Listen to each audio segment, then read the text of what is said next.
If you want to truly understand the Resident Evil universe, this is where the story begins. Not with zombies, not with outbreaks, not with obsession, ambition, and humanity's desire to surpass its own limits.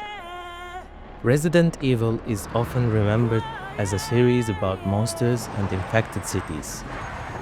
But at its core, it's not a zombie story. It's the story of science pushed too far and of people who believed they had the right to decide the future of human evolution. The origins of Resident Evil do not begin in Raccoon City, nor inside a laboratory hidden beneath a mansion. They begin in Africa. In the early 20th century, during biological research expeditions in Africa, scientists discovered an ancient microorganism. This organism would later be named the Progenitor Virus. When exposed to human DNA, Progenitor produced two very different outcomes. In most subjects, it caused rapid death, but in extremely rare cases, it triggered extraordinary mutations. Increased strength, heightened resilience, and resistance to aging. To some, this was a miracle. To others, it was the next step of human evolution. One man in particular became obsessed with this discovery, Oswell E. Spencer, an aristocrat with vast resources and an unshakable belief that humanity should not remain equal. Spencer did not see Progenitor as a cure or a medicine. He saw it as a filter, a way to separate those worthy of evolving from those destined to be left behind. In Spencer's vision of the future, only the chosen would stand at the top, and he intended to be one of them. To realize this vision, Spencer was not alone. He partnered with two brilliant scientists, James Marcus, a virology prodigy driven by scientific curiosity, and Edward Ashford, a geneticist from a noble family seeking to cure hereditary disease within his bloodline. Together, they worked to study and refine the progenitor virus, hoping to control its effects. But their motivations were never the same. Where Marcus saw potential knowledge and Ashford sought salvation, Spencer saw power. In 1968, their ambitions took corporate form. Umbrella Corporation was founded.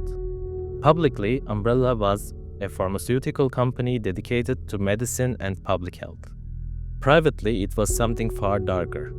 Umbrella's true purpose was the development of biological weapons, forced human evolution, and the creation of controllable living organisms designed for combat. Across the world, Umbrella constructed secret research facilities, but one of the most important would be hidden beneath the Arklay Mountains. As Umbrella expanded, tensions within the company grew. James Marcus believed the research should be shared and understood. Spencer believed control was everything. In 1988, Marcus was assassinated by Umbrella operatives. His death was covered up, his work seized, and his existence quietly erased. At least that was the official story. Following Marcus's death, Umbrella scientists modified the progenitor virus into a new strain, less stable but far more contagious. This new creation was named the T-virus. The T-virus reanimated dead cells, destroyed higher brain functions, and reduced its hosts to aggressive, instinct-driven creatures. The modern zombie was born. But to Umbrella, zombies were never the goal. They were a failure, a side effect.